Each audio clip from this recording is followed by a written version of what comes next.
All right. Join Tim and Kristina Madden, co-founders of Executive Career Upgrades, on their podcast, the Executive Career Upgrades Podcast. As an executive in today's highly competitive job market, it can be tough to succeed. However, with Tim's nationally recognized career advice and Kristina's mindset expertise, you can reach your full potential. Tune in to upgrade your career and get ahead of the competition.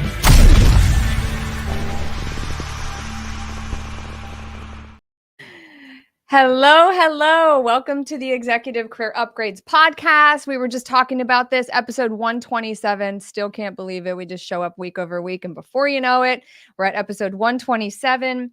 You guys, if you're listening over in the Executive Career Network, I cannot believe I checked this morning, 15,000 members. I have officially lost count. You guys are killing it over there. If you're listening over there, be sure to drop us a comment, say hello. And as you'll see here over to the side, I have Miss Kelli Garrett joining us today. I'm super excited about this. I met her over the summer. We were speaking at a entrepreneurial event. And, you know, Kelli, it's funny. I was laughing last night. I still think about this because when the event kicked off, it went into a very emotional sort of state. And Kelli was like, man, I don't know. This is getting a little kumbaya for me. And so that's really funny. And so we get to talk to her about her success, her mindset. You guys might have seen on some of the content out there, 4-time All-American women's basketball player. So obviously has achieved a lot personally, professionally, and financially. So I'm excited to ask her some questions that I didn't get to in the summer.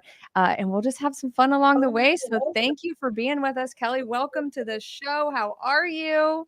Thank you so much, Kristina. I'm honored to be here. Thank you for asking me to get on. So yeah, it was nice meeting you and Tim, getting to know you guys a lot better during that time. Yeah, that event started off really mushy, and I'm not really a mushy type, kumbaya type of girl. And so I had to say it. I probably hurt some feelings, but it just was what I was feeling at the time. That was just so funny. So funny. But we had a great weekend there. And Kelli put on an awesome talk about world-class elite performance and what separates people from, that category. And so I have some questions for her about that. We'll just dive right in. And guys, don't mind me if I'm looking down at my notes. That's to keep me on track with these questions that I prepared today. So listen, I want to get into some things about success and leadership. And Kelli, are you getting feedback from me right now? I am not. All right. I better turn down my volume here a little bit. Bear with me, guys.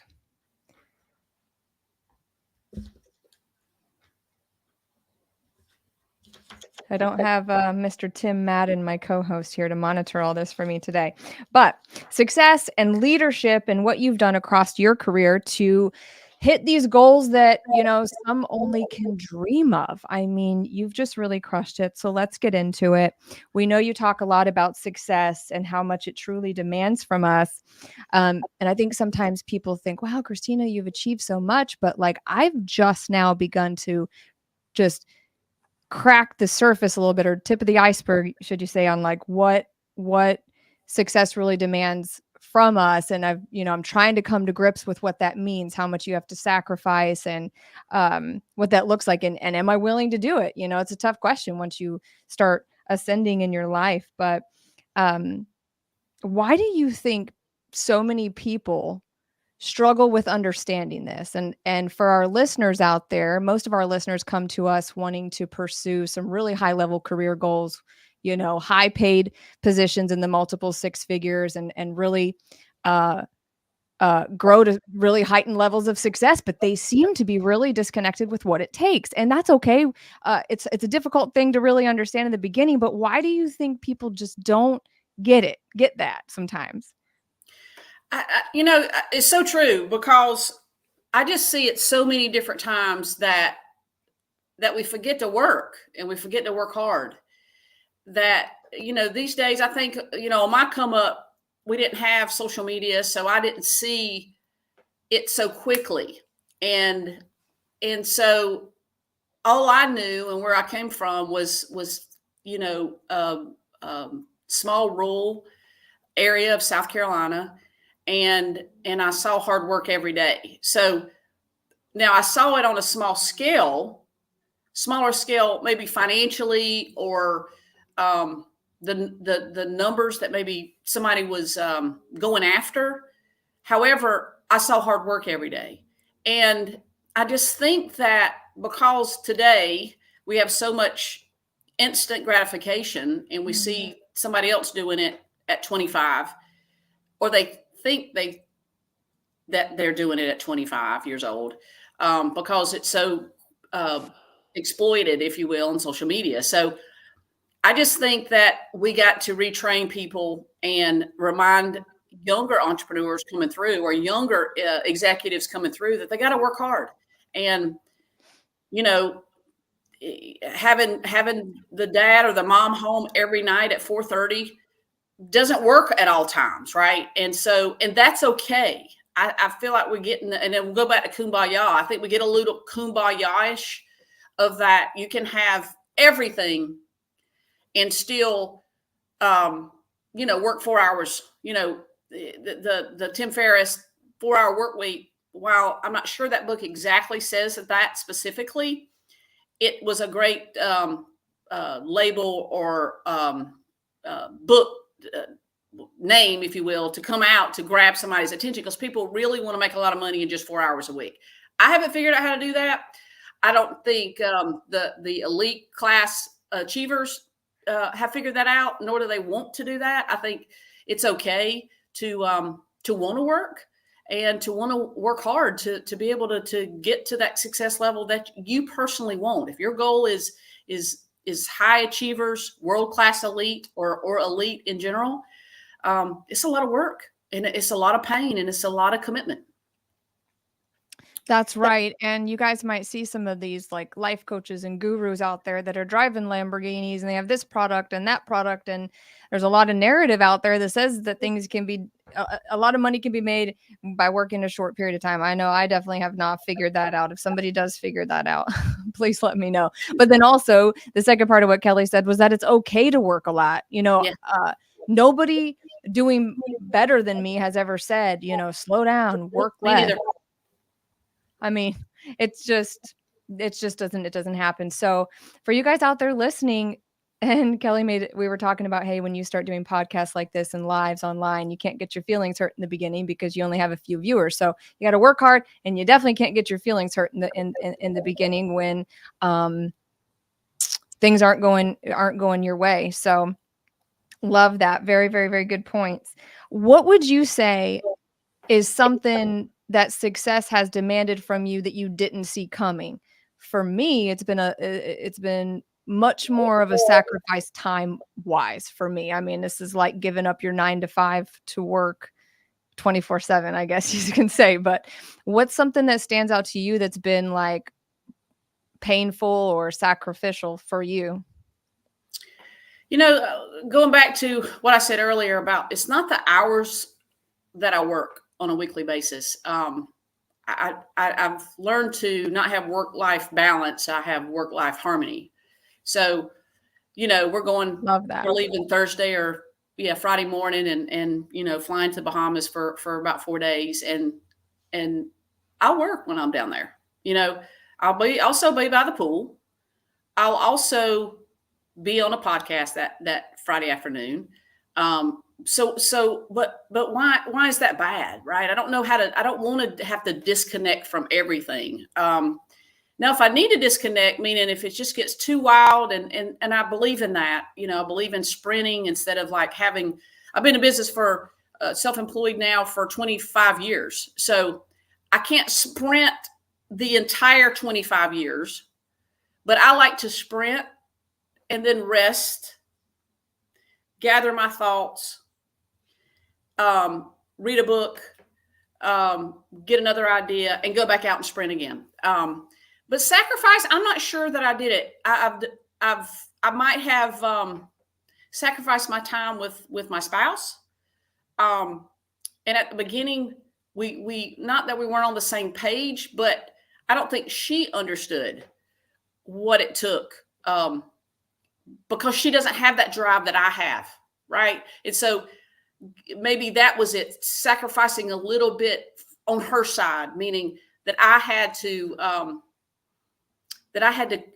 having to come halfway with her for her to understand that in order for us to have all this and for me to be happy and to give her everything of me, then I need to work, and I need to work a lot. And I need to have big goals, and I'll never be satisfied, and that's got to be okay with her. So maybe that I'm going to chalk that up more on my personal life, that I've had to sacrifice more so than anything else or anywhere else.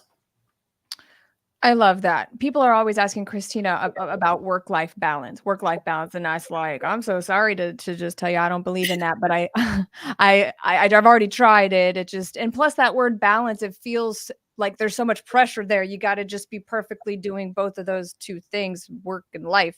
And so I love the word harmony that you brought into that. I've never used that. So for our listeners out there, there's only so many beaches you can sit on in isolation. I've done that so many times that now I almost prefer, unless I'm super burnout or whatever, like Kelli said, if you really need to disconnect, but I really would prefer to be contributing in some way in harmony with my relaxation. So I love that tip.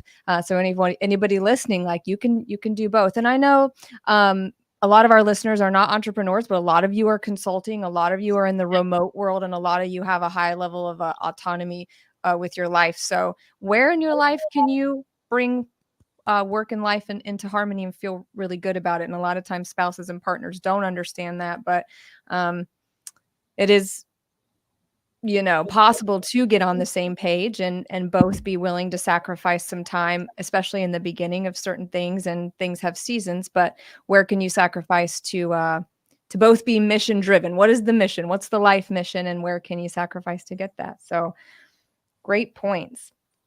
Okay. So we know you're a baller, financially, and I want to get into some of that. She's achieved some amazing things with her lending company, but I wanted to talk about this basketball thing for a second, because now, guys, don't judge me. I honestly, okay, 4-time All-American women's basketball player. We know that.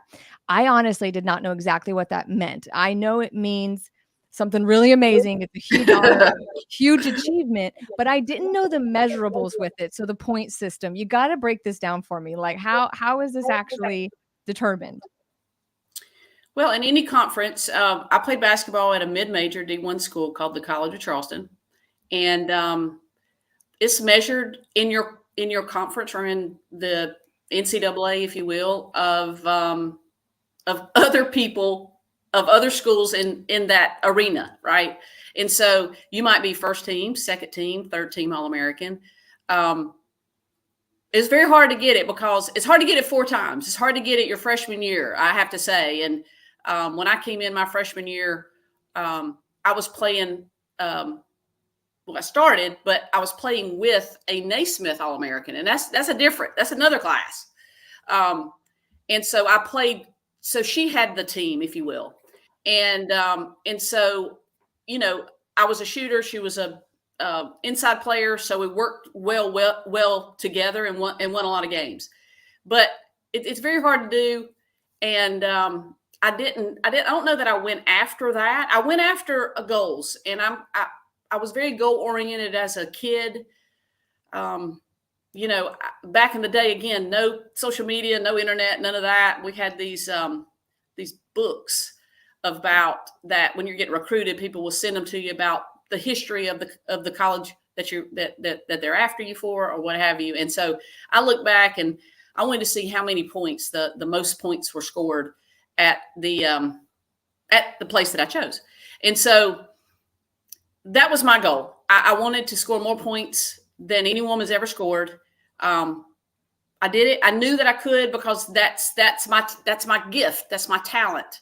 I'm a distributor, assist, and points. And so I went after that goal, and I hope my team didn't feel selfish. They never come back to me and said that I was being selfish. They liked it. If I can score a lot of points, we can win a lot of games. And so, yeah, I've scored more points there than any woman's ever scored. Still stands today. I've been out of school now 34 years. And so it still stands. And very honored to be in the Hall of Fame there and in my high school. And more so than anything, I think these days, what I'm so proud of, if you will, because I get to see it, right? I get to see it when I walk into our gym and watch. We still hold season tickets for the men and women's games. And I get to see my jersey hang in the rafters. It means a lot because, I put a lot of effort. I put a lot of commitment. You're talking about success demands a lot from you. That it's a lot. It's a lot to put all that out. But it was a burn in my belly, right? It was a passion that I had. That was my identity for many, many, many years, up until probably my 30s, probably, because I played other things after that. And unfortunately, there just wasn't WNBA, and there wasn't a lot to go. There was places to play overseas, but I chose not to go there just because the pay was terrible and it was just a very different game. But how awesome is it to see right now that women's basketball have been elevated and people are watching, and, girl dads are so, that's cool to be a girl dad. And, it's just great for women in general and women's sports. And the sports and basketball specifically, because my dad was very hardcore, and he told us all three of us, he said, pick one thing and get really good at it. I'm not going to drive you around to 4 different events, right? It's just, he was hard. And so my brother was a golf pro, and I did pretty well in basketball. And my sister got real good at being a mom. And so she had a bunch of babies, and is now as a school teacher giving back as well. So we got pretty good at what he told us to do, and enjoyed it. Grew up in a real small rural community because we didn't have a lot to do. So we just got really good at our craft.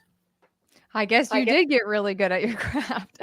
But how cool is it you got to contribute to the growth of women's sports? I mean, I can just only imagine when you walk in there and you see your jersey up there. That's just so stinking awesome. Yeah, it's very gratifying.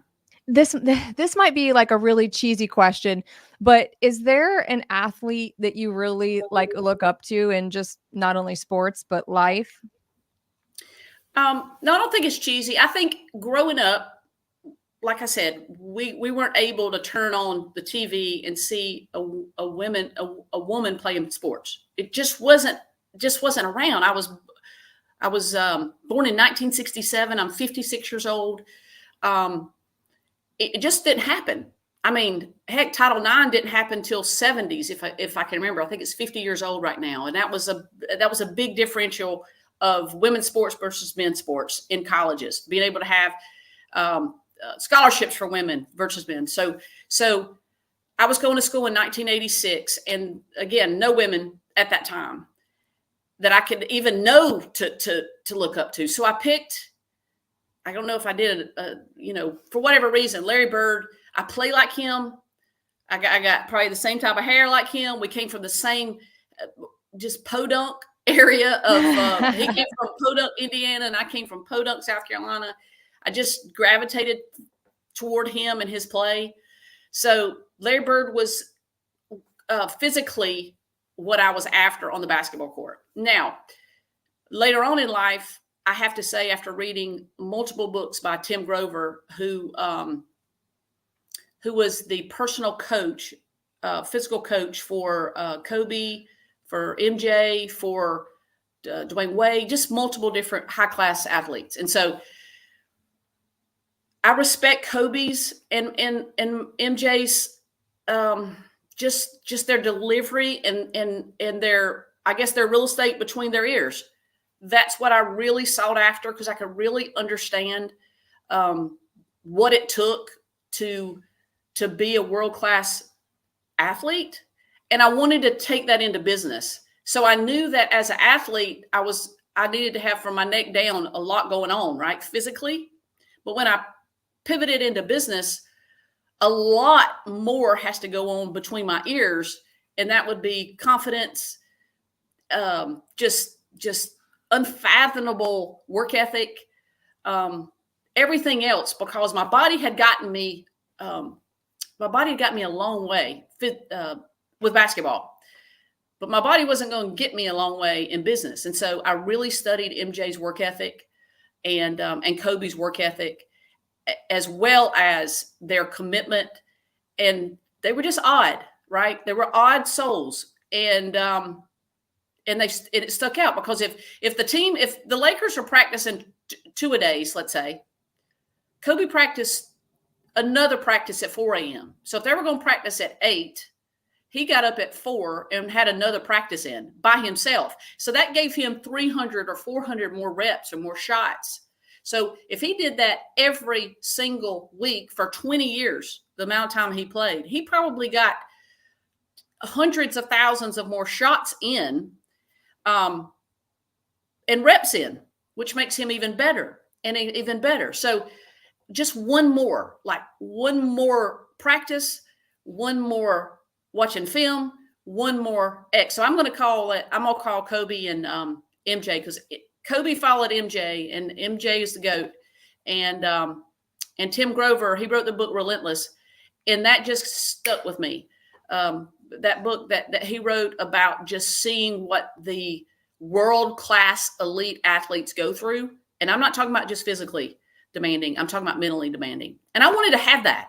I want to have that mental toughness that's going to carry me into this other world of business. And so that I'm comfortable there. Comfortable is a good word when you're trying to be not too comfortable, but I wanted to be okay playing in this 8-figure, world, and with confidence.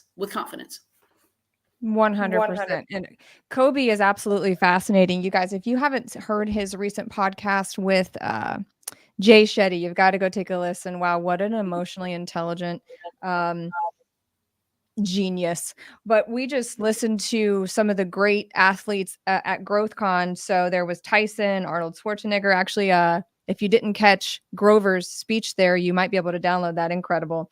Ray Lewis was there, Peyton Manning, and they all have a few things in common. I mean, they have a lot in common, but it boils down to a few things when it comes to success. And that's the mindset Kelly's talking about, the practice or repetition, and then just obsession beyond imagine. So, I'm assuming that's how you felt about basketball, and that's not how you feel about business. Yep. That's why we take our clients through the repetition of networking and interviewing so often, and practicing. And our sales reps, we don't practice on our clients. We practice and get those repetitions and constantly training. But guys, those 3 things, that's what they talk about every time they interview. Every time you're interviewing them, it's not you're waiting for some magical bomb to fall out of the sky that they're going to say that's just going to change your life. But it comes down to mindset, confidence, repetition, and obsession. I mean, do you agree, Kelly, that's the formula? The consistency that you're talking about, and showing back up in all your education that you guys provide. It's just like reps working out, or it's just like reps in anything. You just have to keep showing up. And we talk about this so much that the networking piece, let's go back to networking, right? And that is what that's the only thing I can go back and really hang my hat on success for, is that my currency is relationships. And that doesn't mean just one relationship that I met 20 years ago. Oh, by the way, I might see them every 10 years or 5 years. No, we network monthly. We network weekly. Sometimes it's multiple times a day that we network. And that's just showing up over and over again. I had a loan officer that was talking to me and saying, well, Kelly, I drove 3 hours to Raleigh, and I didn't even leave with a loan. I said, it's okay. It's okay. That person heard you, and you're going to show up next month at the same real estate investment group, and you're going to show up the following month, and we're going to show up the following month, and we're going to show up every single month for as long as you work here, because they're going to see you. Because that's what's missing, is that, let's just say that we sponsor, Rehab Wallet is the name of our lending company. And let's say that we sponsor a real estate investment group, and let's say there's 5 other sponsors there. I promise you that we're there every single time the doors open, and one sponsor might show up maybe once every other month or every 3rd month. And I can see, well, he's not there today. Oh, he's not there. Oh, she's not there this month. But we're there every single month. And that consistency is just the easy thing. You don't have to be super smart. You just have to show up. We just have to work hard. You have to drive the distance and be there. And that consistency is just missing. And it's so easy to do. It's the easiest thing that I've ever done. And talk to people, go have a drink with somebody, you eating dinner. And if that's all you have to do, and then because people want to invest with us or invest with you or invest their time with you if they know, like, and trust you, right? And they might get to know you over social media. They might kind of like you over social media, but the trust comes when you're constantly networking and constantly creating those relationships. Know, like, and trust. No. Love that. No, like, and trust. Guys, let's just pause here for a second. She's talking about networking of all kinds. Well, she's talking about her business right now. But this is the kind of network that the networking that we talk to you guys about all the time. Staying connected to decision makers in your field, staying relevant in your industry, putting yourself out there, publishing that content. These things kind of fall on the bottom of the list of things I love to do, but they are the most fruitful things that you can do for the longevity of your career. It's not just about, hey, Kristina, I got to get the job. Who can I connect with? Just be done with it. No, you need to be widely known at the director, VP, and executive level for the life of your career. You don't know when there's going to be a reduction in force. You don't know what's going to happen. You don't know if you're going to change your mind. Do you want to go be a consultant? How are you going to land high-paying clients? Having a fruitful network is highly underrated. And guys, also, I'm just going to add, and I think Kelli agrees with me here because we talked about this in Hilton Head. I'm not even that big of a people person. I'm just going to be honest. I'm not putting myself out there to just be like, go play games. I'm putting myself out there. I have really strong boundaries in terms of how I frame out my communication. What's the objective? What's the target? That's how I build my network. Kelli, do you want to add to that? No, it's true. I mean, do I want to? I'm leaving tomorrow morning to go, 4 days to go. I told y'all, I think I said this, but that we're going to the Bahamas for 4 days. I'm just going to go relax a little bit and work. But I can go into a networking event tonight, right? And I don't really want to go, but I'm going. There might be 7 people there. It's a women's group for a very large real estate investment group that I started here 5 years ago. And I got to show up. I got to show up. I got to shake hands. It's from 6 to 8. We'll have dinner there. I'll come on. So what else am I going to be doing from 6 to 8 tonight, right? And so I just got to keep showing up. This morning, just ran back in here, took a shower, put on a cute little shirt. Not that cute, but just a shirt. And because I just got back from working out. I did not want to go to work out at 10 o'clock with this trainer that whoops my behind every single time I go. But you got to show up if you want to, have a certain body, if you want to have the right mindset, if you want to, you just got to keep going. If you want to have a business that's big enough, you got to, especially us leaders, we have to shake hands and let them see us out. We got to do the right thing. We got to not be stupid on social media for them to, if they're going to know, like, and trust us. I keep doing this because it's a pyramid that I draw out so many times, is that, they're going to trust you because you're not, looking like an idiot on social media. Right. And so they're investing. We have raised $160 million in the last 4 years.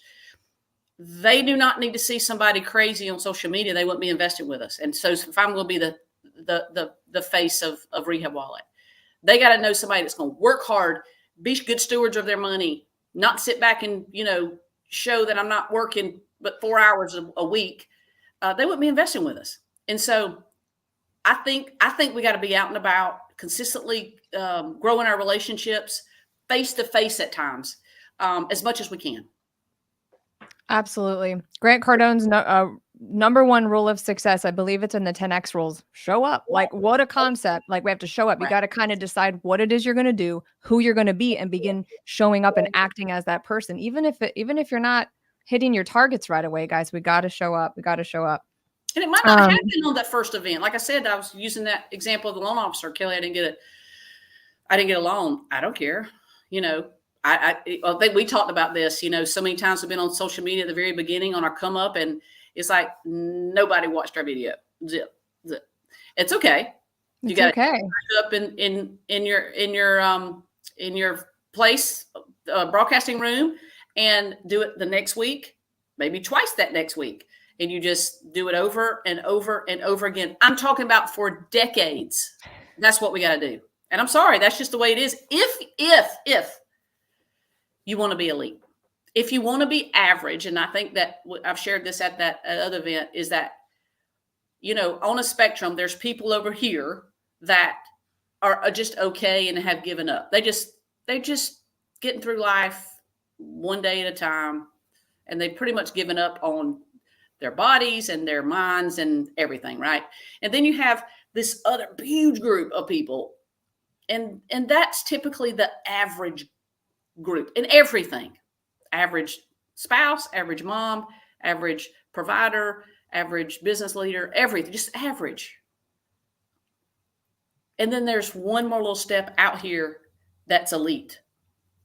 And then there's one further than elite that's world-class elite. Right. And so I don't want to be average. I ain't gonna stay there. My team's not going to stay there. We're not going to stay in this average. It's where everybody else is at. I want to go over here and make sure that we stay in this elite group, maybe even world-class elite, but definitely in the elite group. I recently heard, who was it? The twins that played tennis. I think it was Serena Williams. She said something along the lines of discipline equals freedom. And I think, and I just love that, because it's hard to have discipline. It's hard to work out. It's hard to show up. It's hard to have repetition, but the freedom that comes along with that, it's so hard to fully understand until you're in it and you keep going. Really is a fascinating concept. So I understand. So you spent 12 years in corporate, and tell me a little bit about that. So Fortune 500 company, you quickly moved up to then managing over 1,000 people.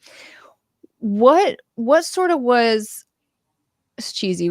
This is such a cheesy way to say it. I always have like cheesy. What was kind of like your leadership style when you were overseeing like 1,000 plus employees? So right after college,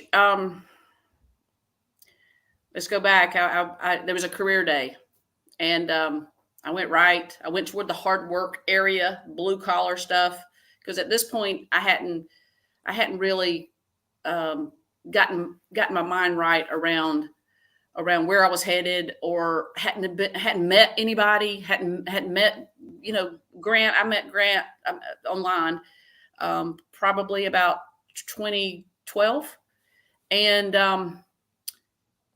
and people like that, right? I just didn't know anybody. So I just went toward what I knew how to do, and that was hard work. So I went to UPS. There was a UPS table, started working that next day, day after I graduated. And so I had an education, but I was loading trucks at 4 a.m. from 4 to 9 in the morning. That's the way you start there. Even the board of directors started somewhere in the lower levels of UPS. Oh, wow. Then after I loaded for about a year, then it's a union type of work. And then I was able to drive, because that's the step. You load, then you drive, and then you can go in management if you have a degree. And so that was where I knew that was the step. So that's where I was headed. So I loaded, and I was the best loader. I didn't know any better. I just worked hard, and I was like, give me another truck. Give me another truck. This is boring. Give me another truck. So I was loading 4 and 5 trucks at a time. And they saw that. Again, all I had to do was show up, say, yes, I'll take another truck. Hey, yes, I work hard. All I had to do was work for 5 hours a day. I had to have another job after that to pay my bills and so forth.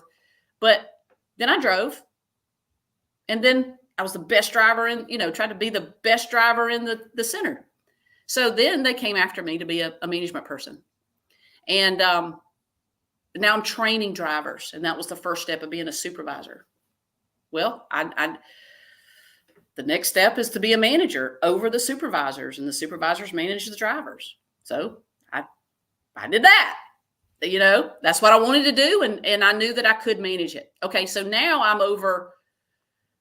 a division manager over managers and supervisors of multiple centers all over New Jersey. And my style is this.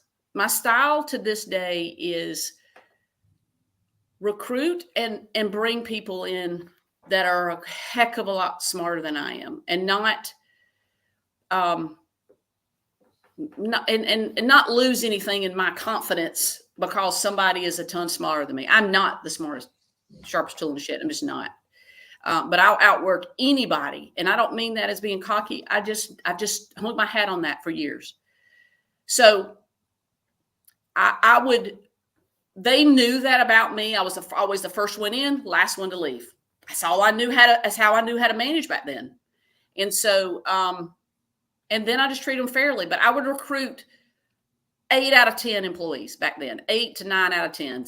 The 10 out of 10s are not working at UPS. They're working at Goldman or somewhere. And I just would try to recruit. I don't want to totally interrupt you, but I want to ask you a quick question. So would you agree that right now, and I always tell people this, it's just my opinion, but it seems pretty easy to like outwork people right now. If you show up and you repeat and you're working, you're outworking people. Like, it's pretty easy to do right now. Do you agree with that? It's the missing denominator. It's the missing thing. When somebody treats you well, my trainer today, I'm not kidding you, I left with a letter in my hand as I was leaving because we trade out. I give him real estate advice. He's 25-year-old, just amazing in the gym. But I give him real estate advice. But he gave me a letter today and said how much he appreciated me helping him, and I've changed his life. Wow. That is just abnormal. Nobody writes a letter to anybody these days and says, thank you. Wow. And that means a lot.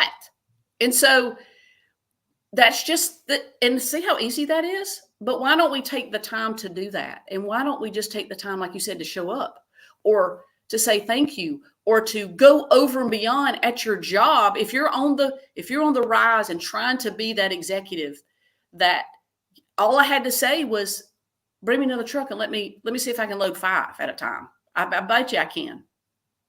And at the same time, I'm using it as a workout. But that little bit of thing, because everybody else is saying, shit, take that truck off me. This is too hard.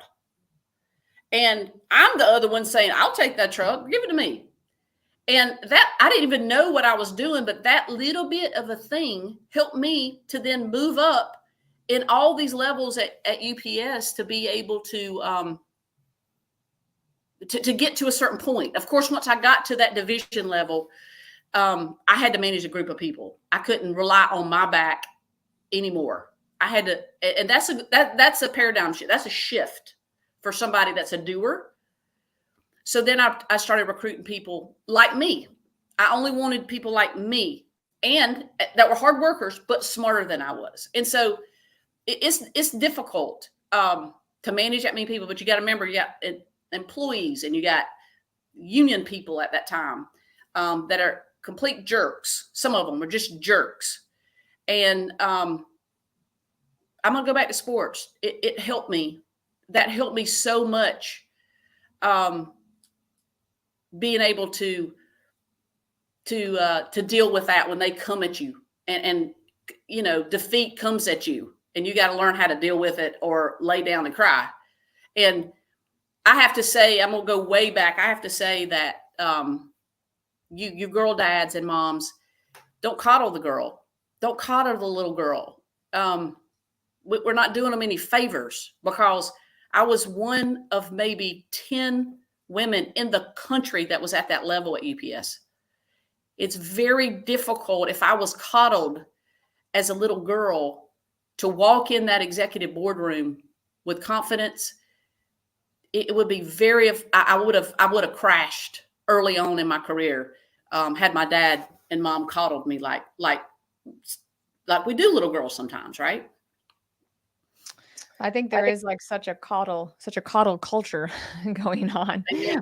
When I think, and I'm no parenting expert, guys. I do have a son, but I'm no parenting expert. But just a matter of setting goals and really clear targets for your child and having open communication is one way to just have a more clear path toward achievements and the way that we handle ourselves and all of that.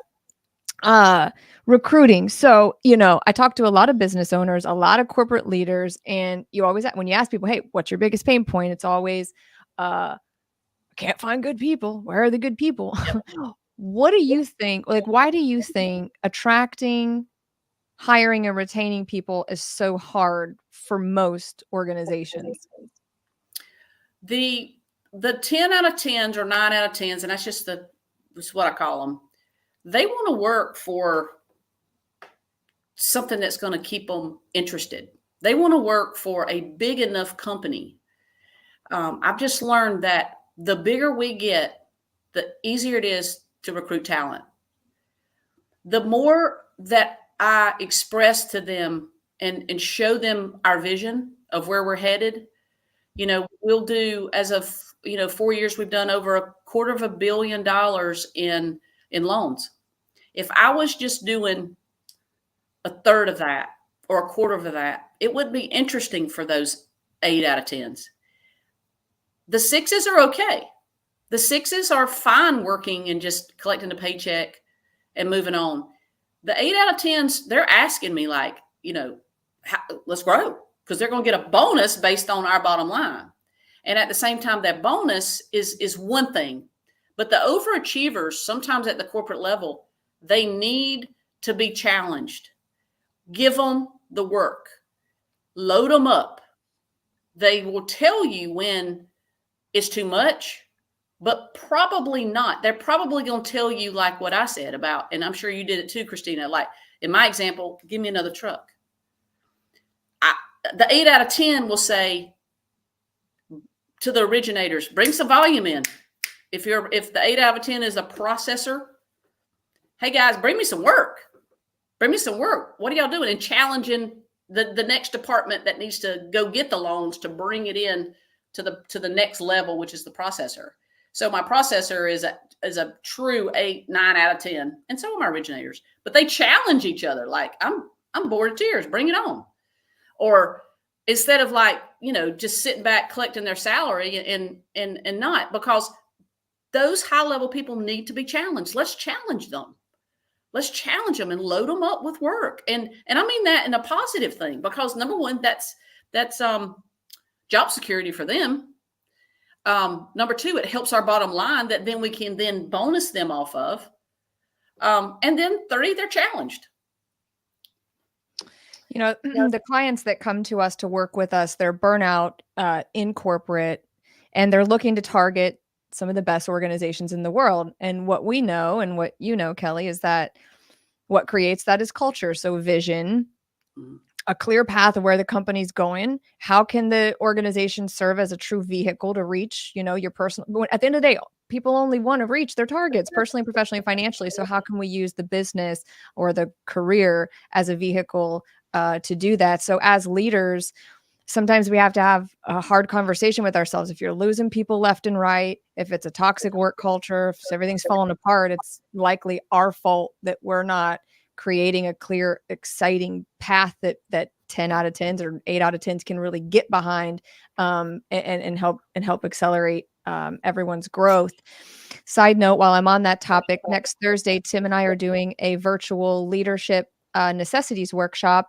I said next Thursday, right? 12 p.m. Eastern. I believe Tim is going to drop the link in the chat so you can get registered. I believe it's literally only $49 or something, guys. So you want to get in a seat. That's 6 hours of us really diving into a lot of what we're talking about right now: mission, vision, core values, all of that. Okay, so fast forward really quick and go to, okay, now you've decided to exit corporate, and most of my listeners are probably not looking to do that anytime soon. However, again, we have a lot of consultants that listen, and I actually do, I don't know, 10% of who I talk to, they're like, well, how can I go out on my own? How can I be an entrepreneur? How do I do it? But what was the moment where you're like, okay, I'm going to go do this? And you had a lot of other things. She has a real estate portfolio. I want to ask a funny rehab question here in a second, but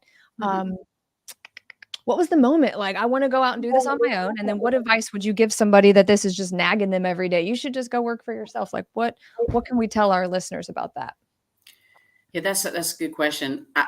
My personality is that I told you I was sprint, and then but I know when it's over. Like if the passion is not in my belly, and I don't know how to say it any other way, then I know that that it's over, and the passion had left, and it's not.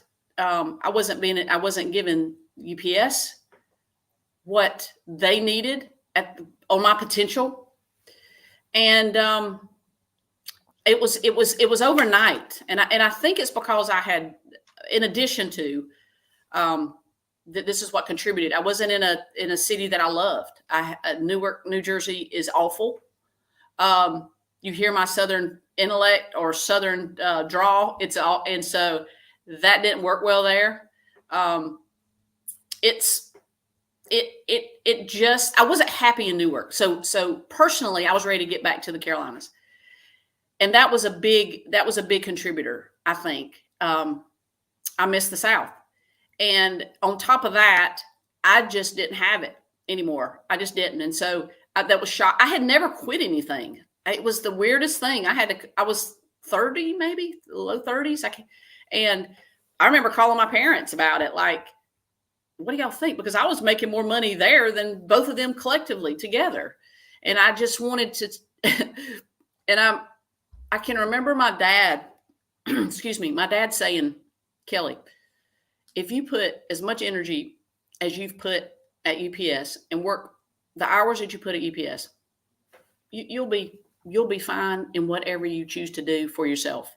He was an entrepreneur, so I got it honest, and that's just the way I felt, because I was, I put in a good amount of hours. UPS runs 24/7, so I was putting in a good amount of hours there, and I was just ready. I think you just know when you wake up in the morning, you dread going somewhere. I was always looking forward. I always look forward to going to work. My scorecard, if you will, or scoreboard was on my desk for our report. I could see my report and be like, hell yeah, we just kicked everybody's butt in the division, if you will. Right. And but I wasn't looking forward to going to work every day. And so I just made a big girl decision and left and came back to the South, and probably took a little time to figure out exactly what I was going to do. And then I just feel like when you're in harmony with, I'm going to call it faith, and I'm going to call it different things. And maybe you don't believe in God or faith, and that's fine. But when you put it out there, it's all of a sudden it just shows itself. So all of a sudden I'm somewhere and I meet a couple that I just go up and talk to because I just like to talk to people, right?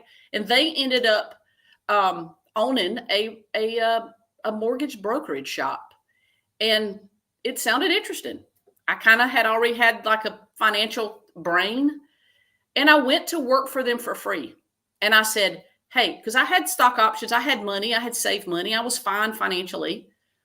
I said, if you will train me, I'll come in your office every day and work for free if you'll just train me. And I'd open the door. I'd be there so early because I was on UPS time, and they didn't open till 9, and I'd be there at 7. I cleaned their toilets. I cleaned the little office. I didn't care. Just train me. And so they trained me for about 6 months or 8 months, if I remember right. And then they sponsored me, and I went and opened up my own shop. And then from there, it's just where we went. I was willing to do what, again, that's odd. If somebody told me today, hey, Kelli, can I come work for you for free, 10-hour days? Just train, just just train me, I would be like, heck yeah. Like, Yeah. that's odd, right? That's odd. That sounds so easy, but that's odd because nobody does that. And I didn't even know what I was doing back then. But I think in your belly, you know when it is over, and you're not committed, and you don't have that insane commitment that it takes to be successful. That self-discipline, that confidence, all the things. Maybe something's in your head, just be like, you know what? It's just time to move on. Yeah, we have some people, we have some clients that stay with certain organizations way far beyond that burnout knowing point, and then by then, their confidence has taken a severe beating. Because the longer you stay somewhere that you're not happy, the more it chips away at sort of who you are and your self worth. And I just think when I talk to folks, it's almost like the vast majority of people don't truly believe that like they deserve happiness and fulfillment, you know? And those golden handcuffs that corporate America, or when you're making over six figures or even well over that, right? Those golden handcuffs keep a lot of people in places a lot longer than they really need to be. But the freedom of it's not even pressure. The freedom of going and making your own money, and you have, it's again, remember those steps I told you about: a supervisor, manager, division. Well, each one of those has a pay grade as well. And so each one of them was capped. Right. And now we don't have to be capped. It's amazing what you can do if you have a passion to do it, and surround yourself with those 8 out of 10s to help you catapult you to the levels that you really want to go to. How many? Well, Rehab Wallet has funded over $250 million in loans since 2020. So, man, what an exciting ride that has probably been. But how many 8 out of 10s you got over there? Out of the 9 employees, I would have to say all of them.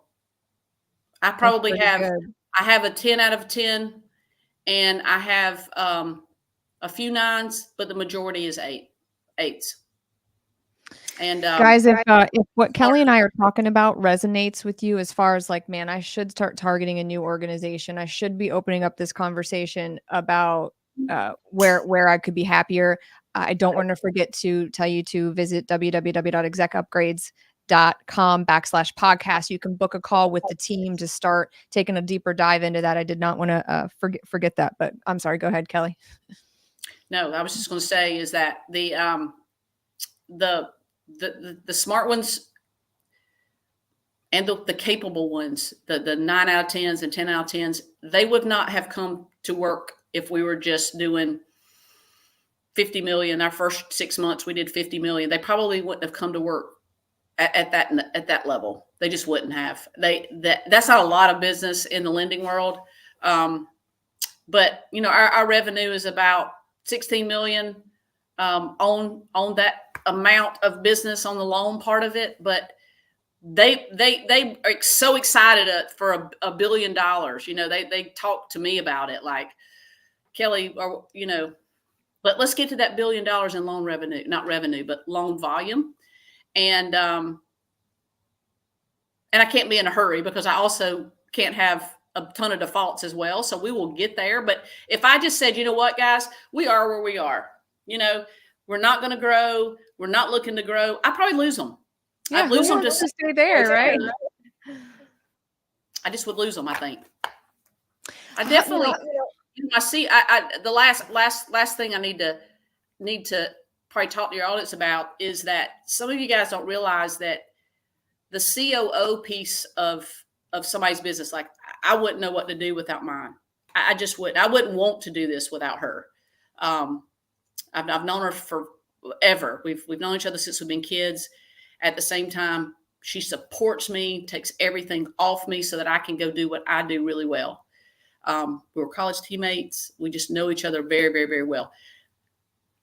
And on the same token of that, yeah, I pay her a lot of money and she's worth every penny times 10, is that she also is learning how to make money outside of just her salary. And so a lot of you could be COOs for a company and then learn how to watch. Now, granted, she and I are the same age. This is not what she wants to do. But if I had a younger COO that would, could watch me, then could do the same thing that I do and run be a CEO of a company one day at a starting point of a COO. So I think that is so important that everybody at business owners have these amazing people beside us along the way to have fun and make a lot of money. 100%. I always tell people, not only am I not doing it alone, why would I want to do it alone? You cannot do it alone. Which we really already tried it. But with some of these C-suite individuals that listen, they're targeting roles that they want to get in and also have stock options, a plan for exiting, whatever, and essentially become millionaires, in their career. So it's just really important, though, to identify in the beginning, like, where's the company going? Who is it that you're essentially partnering with? And I know it all sounds kind of like, well, duh, Kristina, that's communication 101, but it's just so easily forgotten in the conversation somehow. So thank you. I want to add something that Angela did with me. And again, remember, I knew her. But when we started talking salary, she had already worked for a big corporate America company for about almost 30 years, 28 years. And she was just done and wanted to do something else. And wasn't at retirement age, if you will. And so this stuck out. And we got to remember, we had 20 something years of not even really being around each other. And so I learned so much about her at a dinner one night that makes perfect sense. When we were talking salary, I literally put it on a little piece of paper and I shoved it over, and it was four of us sitting there. I shoved it to her and she shoved it right back. Like, that's not enough. And so we're changed. I didn't know that was going to be the routine, but what it told me, honestly, it didn't piss me off. It didn't make me feel any negative toward her. It made me feel like she is confident in herself enough to be like, I'm not working for that. And it stuck out to me. And now I know why. It's because she's a very confident woman. And when she walks to the room, it's confidence. It's on a microphone. It's confidence in front of our Teams calls, confidence in front of our group, our employees. And it started with just that, like, no, I'm not working for that. And we got to a point finally after about 4 or 5 shoves back and forth that, okay, I can settle that. But that don't, and she said it, this isn't all the money that I want to make. You realize that, right? I'm like, this ain't all the money you're going to make. And so it's not don't be afraid to talk about that, especially us women. We're horrible at this. That don't be afraid to push that paper back over to somebody that's giving you whatever, a salary choice. Push it back. Be like, no, cross it out and say, no, this is what I'm worth. And this is what I'm going to do to help you. And I promise you that your company is going to be better off because I'm there, and that'll pay for itself times 10 or something like that. Super confident. And then then if you get the job, you got to go walk the walk. Yep. If y'all are listen to me, y'all. I've been on this podcast for too long. I'm going to be talking. It's awful. It's rubbing off. But for those of you that when you get in this conversation around salary, if you probably got heart palpitations, you're feeling all flushed about it. Tim did a podcast last Wednesday. It'll be in the episode library of the Executive Career Upgrades podcast with very specific negotiation tactics. So if you're scared to go it alone, and you just need some basic skills on how to do that and stand your ground, be sure to be listening to that and understand your worth. And then it becomes really a conversation, like how much more value can I bring to that organization, being able to demonstrate that value, even just on an ROI, just basic ROI, just like Kelli was saying. So you want to be comfortable where your starting point is when you take a position, because if you're not comfortable and happy with what you're working for, you ultimately won't thrive in that role. We just see it time and time again. So that's a cool story. A similar story Grant Cardone had with his COO, Sherry Hamilton. She's amazing. So yeah, fun story. Thank you for sharing that with me. So I think I've covered all of my questions. What would you leave the audience with that, the people who I know are listening, they have a deep desire to make a big impact leadership wise. They want to impact people and help people in their career and build teams, and corporate America really needs that now more than ever. What's one piece of advice that you would leave us with? And you gave us a ton already, but what's one thing you'd like to leave the audience with today? I guess I'm just going to say it very general is to have fun with your team. Have fun, give the high fives and make things a big deal. Because they are, business in general can be very mundane. Like, okay, we have a goal of X amount, 50 loans this month, and we got 50. Okay. But that's hard to do, or 100. And that's just hard to do. So we have to make sure that we don't get stuck. And as leaders, that we don't get stuck with just assuming, oh, okay, they're going to do this. We got to have fun. We got to have the Christmas parties. We got to go all out sometimes to remind our employees that they matter more so than just money, that they matter. And it's the simple, just leaving. When Gunner was my trainer this morning, that gave me, he's 25 years old, and he got a handwritten note. 25-year-olds, I don't even know if they know how to write cursive, So, but he wrote me a note, and we forget to do those small things. And it's small. It's kind of like what you're talking about showing up, Kristina. That's so small. It's not even hard. And neither is a note. And little things, I think we just got to keep doing the little things over and over, and don't forget them, and don't stop them, to remind our employees that they matter. And because that culture is huge, and those core values that we were talking about, that we all, share, and we got to make sure that they understand them. And again, have fun. I don't care what it is, whether it's a big bell that rings, when you get to a certain level, or just I don't know, just have a little fun. My Angela put out something last week, and it was so cute. It was so simple. And she took a picture of socks on the floor, and she sent it out on our team's chat with every employee and me. And I saw it, and she's like, Cassidy, you knocked the socks off of our borrowers this week. And because somebody had called her and said, Cassidy's amazing, blah, blah, blah, blah, right? That was that 10 out of a 10 I was talking about. And so just that simple. Don't overcomplicate things, right? Let's just have fun. Enjoy the time. Remind, maybe a simple little letters, notes, socks, whatever it is, just to make sure that they all know that we're watching, and we see you. We see you. We'll pay. We pay them a paycheck. The old school mentality kind of sits in sometimes of, well, they're getting a paycheck and they're paying well, but it's more than that. Especially these days, it is way more than that. They have to feel very warm and fuzzy, and that's okay. If that's all I have to do, that's all I have to do. I love that, guys. And just let's pause there for a second. Like, if you feel like you're not praising your people often, you're not praising them publicly and thanking people, just use this as another reminder. Just nothing's wrong with you. Just bring it to your awareness of I don't care. Maybe you have to put it in your calendar. Say, exactly. I do. Yeah. So true. Mm-hmm.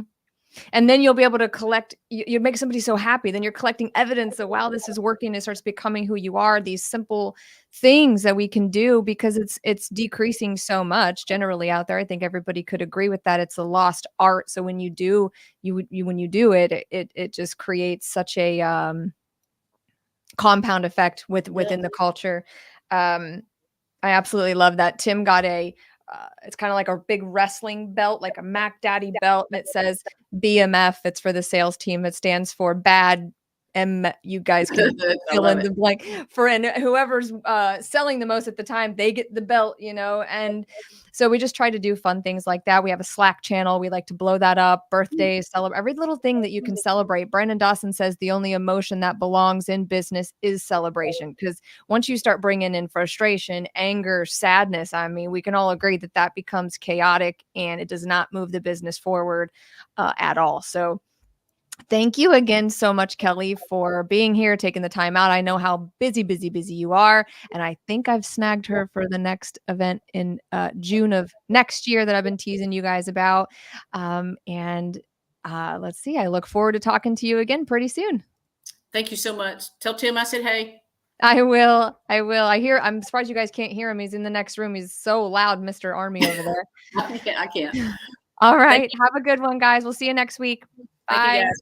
Bye-bye.